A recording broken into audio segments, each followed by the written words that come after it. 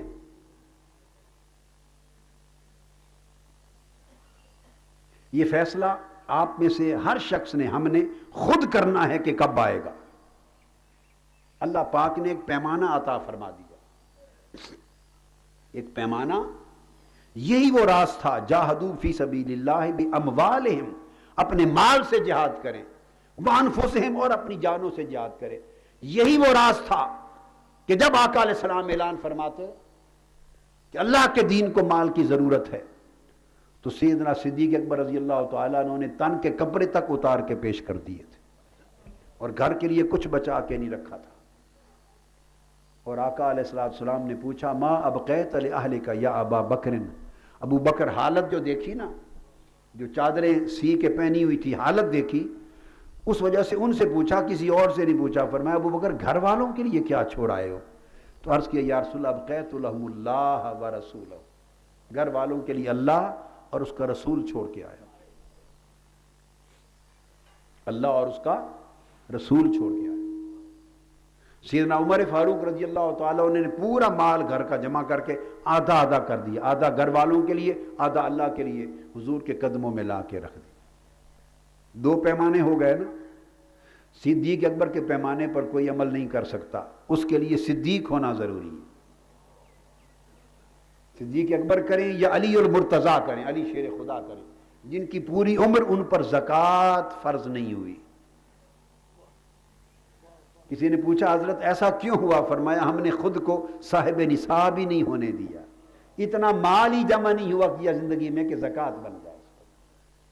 تو یہ صدیق ہوتے ہیں، یہ صدیق ہوتے ہیں. یا پھر عمر ہو کوئی، آدھا آدھا کر لے. عمر سے مراد سنت عمر پر، سنت فاروقی پر عمل کرے، یا پھر دیگر صحابہ کی سنت پر عمل کر لے. 3 پیمانے بن گئے.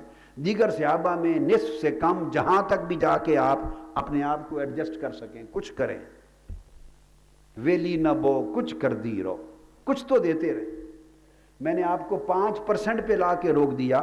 اگر 100 میں 5 روپے بھی نہیں نکال سکتے تو اس سے زیادہ میں پھر کچھ نہیں کہہ سکتا. باقی باتیں تھیں، وہ کھانے کا جاگنے کا قصہ میں مثال اپنی دیتا رہا. اس معاملے میں میں اللہ سے ڈرتا ہوں، میں مثال نہیں دینا چاہتا آپ کو.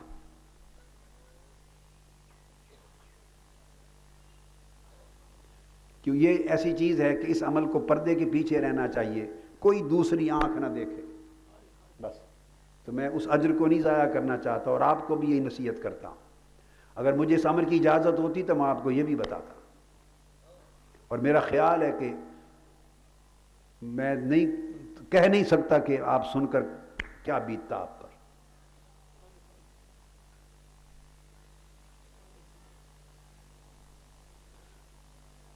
تو کم سے کم ہے کل جو آپ کو آئے، ہر جو کل انکم ہے، کم سے کم بھی اگر اللہ کی راہ میں دینا ہے تو ہر انکم کا 5% لگا لیں. 100 آیا تو 5 نکلے، 1000 انکم ہوئی تو کتنا نکلا؟ 50. 10,000 ہوئی تو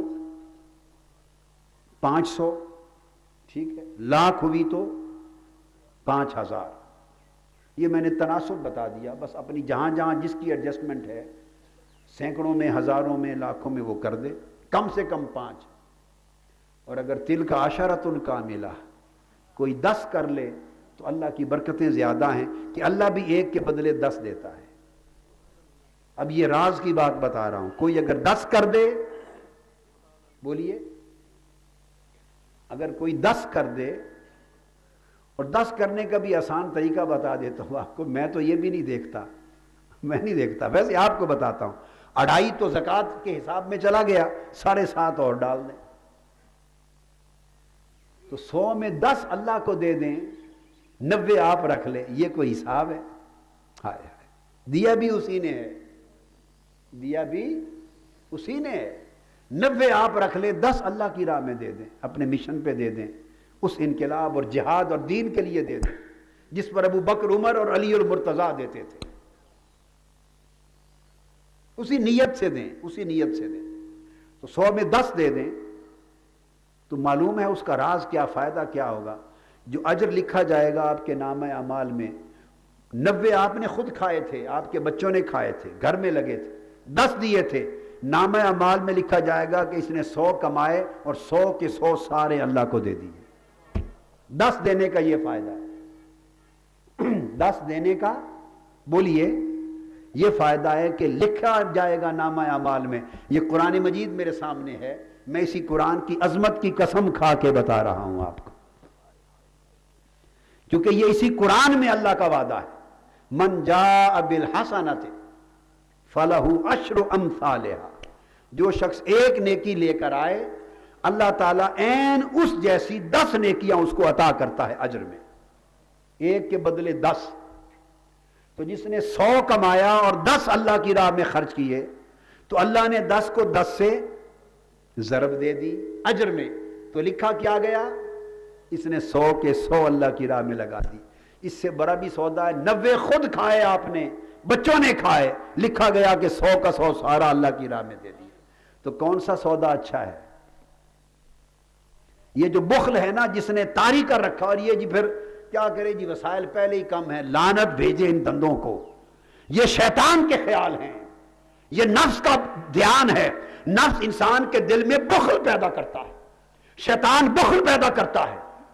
ارے یہ تو کسی کو کھانے کا نہ ملے، 4 لقمے اس کو میسر ہو تو وہ بھی 1 دے دے، 3 رکھ لے، کیا ہوتا ہے؟ اگر آپ 100 کما رہے ہیں اور 100 کا 100 کھا رہے ہیں تو جتنی عزت سے زندہ ہیں، میں آپ کو یقین دیتا ہوں کہ آپ 100 کی بجائے 90 خرچ کر لیں، 10 اللہ کی راہ میں دے دیں، آپ کی عزت میں فرق نہیں آئے گا. 10 سے کیا فرق پڑے گا؟ ہوتا کیا ہے، 10 تک تو بعد انسان سمجھتا ہے نہیں تو یہ تو کچھ بھی نہیں. اب جو شیطان اور نفس انسان کو تباہ کرتا ہے، پھر وہ اس کو ضرب دلواتا ہے کہ 10 کا مطلب یہ ہوا جی کہ 1000 پر کتنا ہو گیا؟ 100. پھر وہ کہتا ہے کہ جی میری تو 10,000 انکم ہے، تو 10,000 پر کیا ہوا؟ 1000. پھر انسان سوچنے لگتا ہے کہ اچھا 10,000 میں 1000 اکٹھا نکل گیا، پورا 1000 نکل گیا. یہاں سے انسان کا دل بیٹھنے لگ جاتا ہے اور اس کو خمیرہ، گوزبان، امری اور دوا المس کی ضرورت شروع ہو جاتی ہے.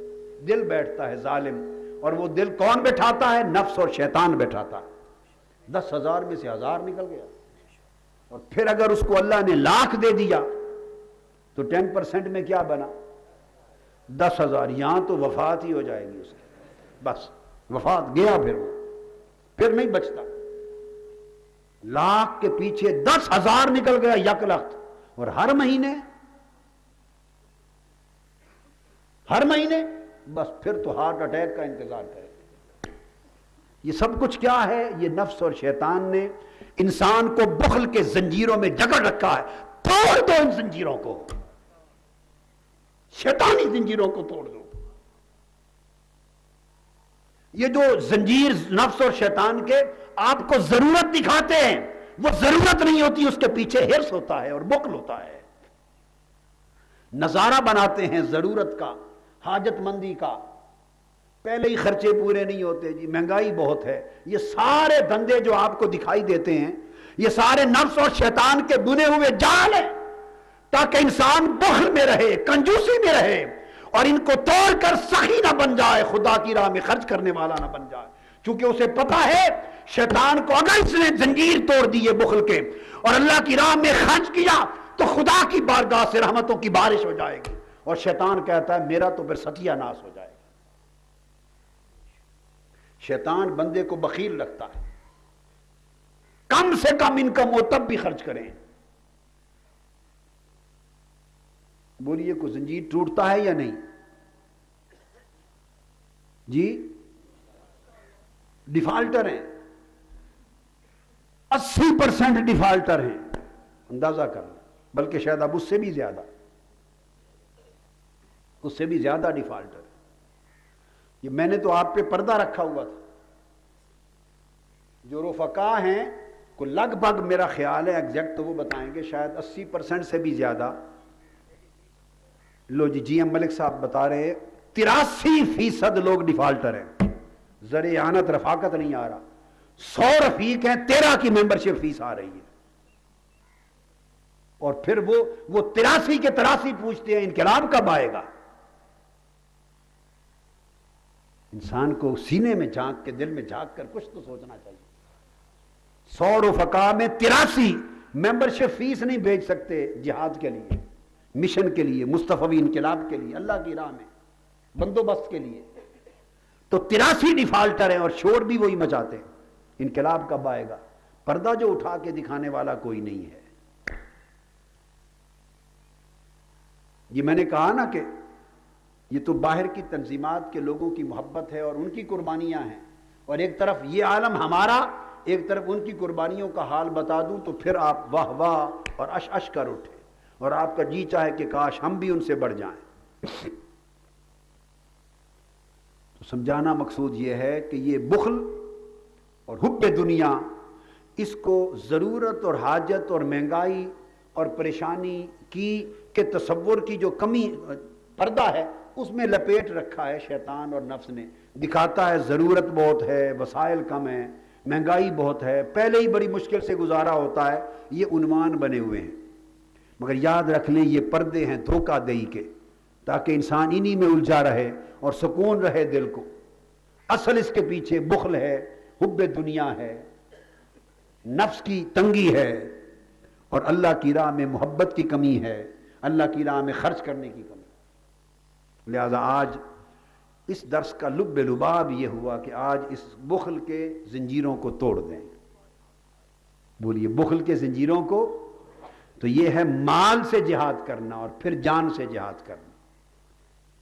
یہ کہتے ہیں گردنیں کٹوائیں گے انقلاب لائیں گے.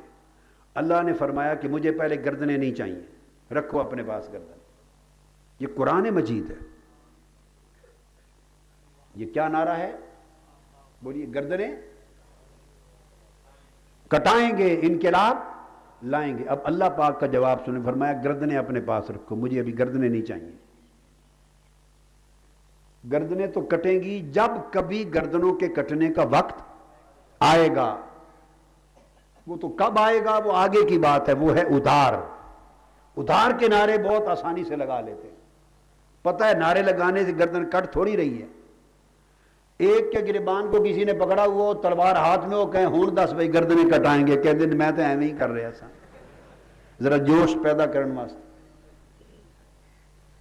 ایک جلوس تھا, میں نے قیادت کی, 20-25 آدمی اریسٹ ہو گئے, 25-20 آدمی اریسٹ ہو گئے. ہمارے ان میں ایک انقلاب کی شاعری کرنے والے بھی تھے, کلام جو لوگوں کو جوش دلا رہے تھے, شاعر تھے, پہلے بار زندگی میں, ان پر بھی پرچہ ہوا, وہ بھی اریسٹ ہو گئے. بعد میں اندر جو 20-25 آدمی جب جیل میں گئے تو اکٹھے ہو کے ان کو کہتے تھے کہ جی ہمیں کیا, ہم تو بس شاعری کرتے تھے اور یہ جوش دلایا اور چلتے بنے, کیا پتا کہ گلے پڑ جائے گی قید,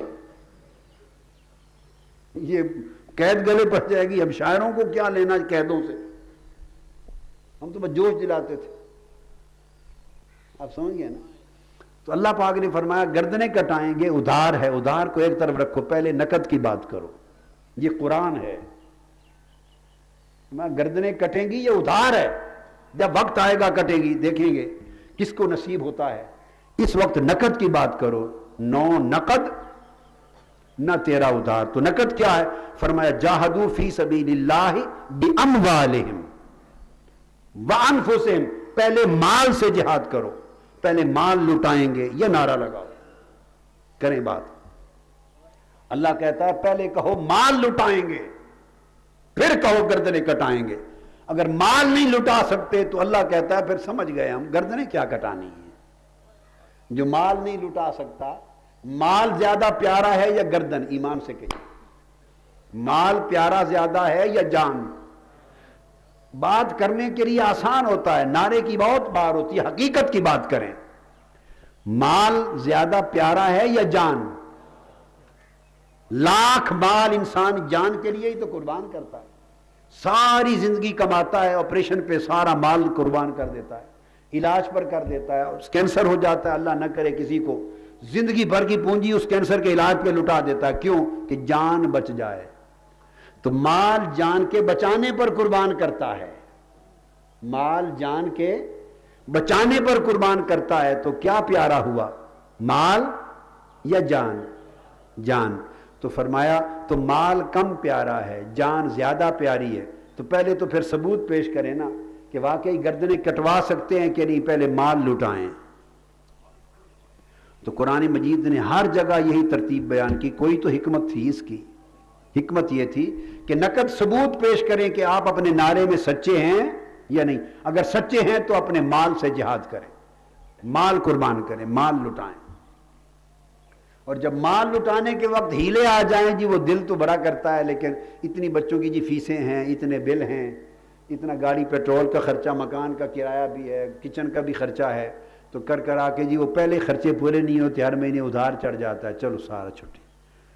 جب یہ عذر بن گئے مال لٹانے پر، جب گردن کٹانے کی بات آئے گی، اس سے 10 گنا زیادہ اس کے عذر پہ نکل آئیں گے۔ تو اللہ پاک نے ادھار رکھا ہی نہیں ہے، اللہ پاک نے فرمایا گردن کی بات بعد میں ہوگی، وانفسہم کی بات بعد میں ہوگی، پہلے اموالہم کی بات کرو، تازہ نقد کی بات کرو کہ جو مال ہے کم ہے تو اس حساب سے کم دے دو، زیادہ ہے تو زیادہ دے دو۔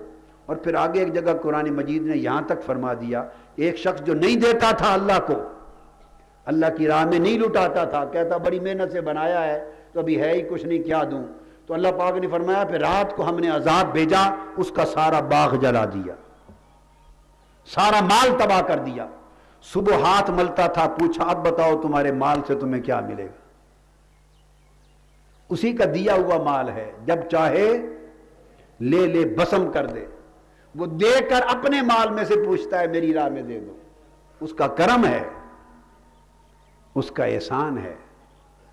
لہذا ایمان پہلی شرط، اپنے تقاضوں کے ساتھ ایمان لانا، ہجرت کرنا دوسری شرط، اپنے برے کردار سے بھی ہجرت کرنا اور گھر بار سے بھی ہجرت کرنا، اور جہاد کرنا مال لٹا کر اور جان لٹا کر۔ فرمایا 3 شرطیں اگر پوری کر دو تو اعظم درجۃ عند اللہ، تو اللہ کی بارگاہ سے بڑا درجہ ملے گا۔ وَأُولَئِكَ هُمُ الْفَائِزُونَ، اور انہی لوگوں کو کامیابی ملے گی، یہی وہ لوگ ہیں جو مراد کو پہنچیں گے، مقام کو پہنچیں گے، کامیابی کی منزل کو پہنچیں گے۔ یبشرہم ربہم برحمت منہ، ان کو بڑا اونچا درجہ بھی ملے گا، انہیں کامیابی بھی ملے گی، اور انہیں آگے فرمایا یبشرہم ربہم برحمت منہ، پھر اللہ تعالیٰ کی بارگاہ سے خصوصی رحمت کی بارش بھی ان پر ہوگی، ورضوان، اور اللہ پاک کی بارگاہ سے ان پر رضا اتاری جائے گی، رضوان بھی اترے گی، رضا الہی کی چادر ان پر تان دی جائے گی، اللہ کی رحمت کی بارش آئے گی، درجے بلند ہوں گے، کامیابی کی منزل ان کے قدم چومے گی۔ وَجَنَّاتٌ لَهُمْ فِيهَا، اور پھر ان کے بعد آخرت میں ان کے لیے اللہ کی جنتیں اور اعلیٰ باغات ہوں گے، نعیم مقیم، اور یہ دائمی نعمتیں ہوں گی جن میں وہ رہیں گے، جن میں وہ رہیں گے۔ اور آگے چل کے پھر قرآن مجید ایک مقام پر فرماتا ہے وَزِيَادَةٌ وَمَزِيد، اور یہ تو یہ نعمتیں ہیں، اور جو اور زیادہ کرے گا تمہیں خبر نہیں، پھر ہم بھی زیادہ دیں گے، ہم بھی زیادہ کر دیں گے، کیا؟ اس پر بھی زیادہ دیں گے، اور زیادہ دے کر پھر فرمایا مزید، اور پھر تمہیں پتہ نہیں، پھر مزید بھی میرے پاس کچھ ہے جس سے آنکھیں ٹھنڈی ہو جائیں گی، جس سے قرۃ اعین، اور مزید بھی کچھ ہے، وہ بتاتا نہیں ہوں، بس اشارہ دیتا ہوں، پھر آنکھیں ٹھنڈی ہو جائیں گی۔ تو لوگوں جتنا دیتے جاؤ گے اتنا وہ دیتا جائے گا۔ یہ ہے خالدین فیہا ابدا، پھر ہمیشہ وہ ان کیفیتوں میں رہیں گے، ہمیشہ ان نعمتوں میں رہیں گے، ہمیشہ ان لذتوں میں رہیں گے، ہمیشہ ان قربتوں میں رہیں گے، ہمیشہ ان عنایتوں میں رہیں گے، ہمیشہ ان نوازشوں میں رہیں گے۔ اور خالدین فیہا ابدا، اور جن کو نعمت دیدار تک پہنچا دیا جائے گا ان پر بھی خالدین فیہا ابدا کا اطلاق ہے، ہمیشہ وہ دیدار میں رہیں گے۔ ان اللہ عندہ اجر عظیم، تمہیں لوگوں کیا پتا اللہ کے پاس اور ان سارے اجروں کے اوپر ایک عظیم اجر بھی ہے۔ کیا اجر ہے؟ پھر کہتا ہے اس سے زائد بھی ہے، پھر کہتا ہے مزید بھی ہے، تو کچھ تو ہوگا، آؤ اس کا لالچ کریں۔ کیا؟ وہ جو اللہ کے پاس زیادہ ہے اس کا لالچ کریں، وہ جو اللہ کے پاس اجر عظیم ہے اس کا لالچ کریں، وہ جو اللہ کے پاس مزید ہے اس کا لالچ کریں۔ یہ یہاں کا یہاں رہ جانا ہے۔ تو آج کا درس قرآن یہیں پہ ختم کرتا ہوں۔ 22 آیتوں پر جا کر ختم کیا۔ کیا؟ 22 آیتوں پر ختم کیا ہے۔ اور یہ بتائیں کہ آج کی تیاری کا سامان مل گیا ہے یا نہیں؟ جی؟ اور پھر آج سے تیاری شروع ہوگی جو بتائی۔ تیاری 3 چیزوں پہ کرنی ہے، ایمان پر، اونچا بولیں، خواتین بھی بولیں اپنی جگہ اور مرد بھی، ایمان پر، جملہ حقوق اور تقاضوں کے ساتھ، اور دوسری ہجرت پر۔ ہجرت اللہ کے دین کے لیے، اللہ رسول کے لیے، کردار سے ہجرت بھی ہے۔ کیا کردار کی ہجرت؟ بولیے۔ اور گھر بار کی ہجرت، جب بلایا جائے دین کے لیے آ جائیں، تیاری کے لیے آ جائیں۔ تو دوسری ہجرت، تیسرا جہاد۔ کیا؟ برائے انقلاب جہاد۔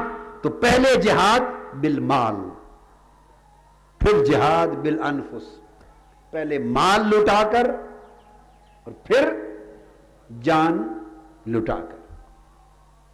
بس یہ 3 چیزیں بتا دی، یہ تیاری ہے۔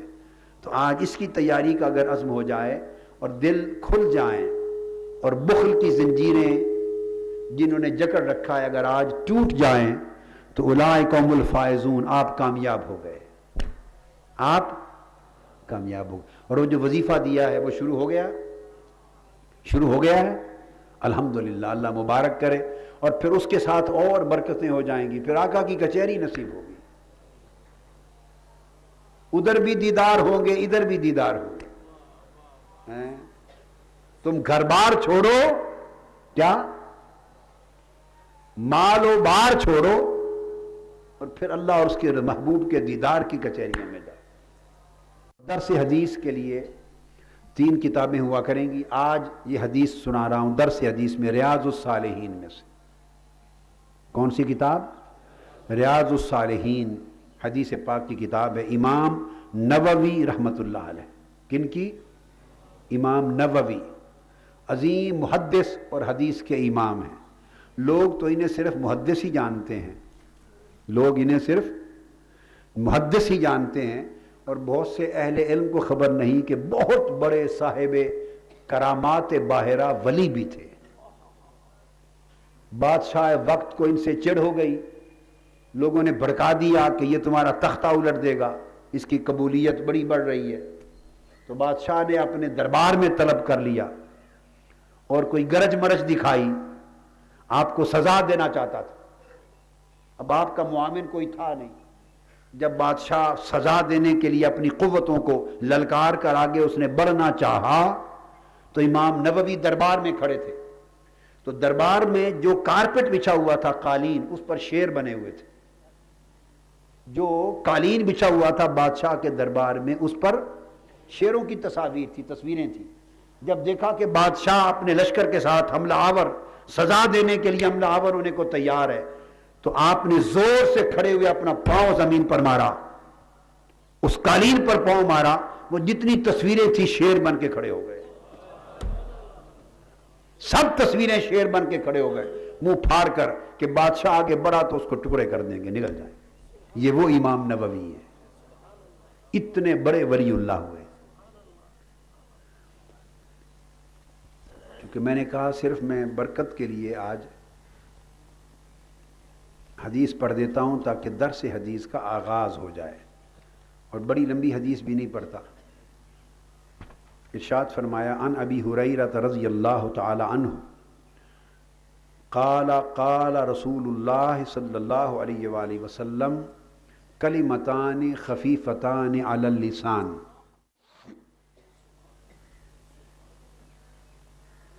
ثقیلتان فی المیزان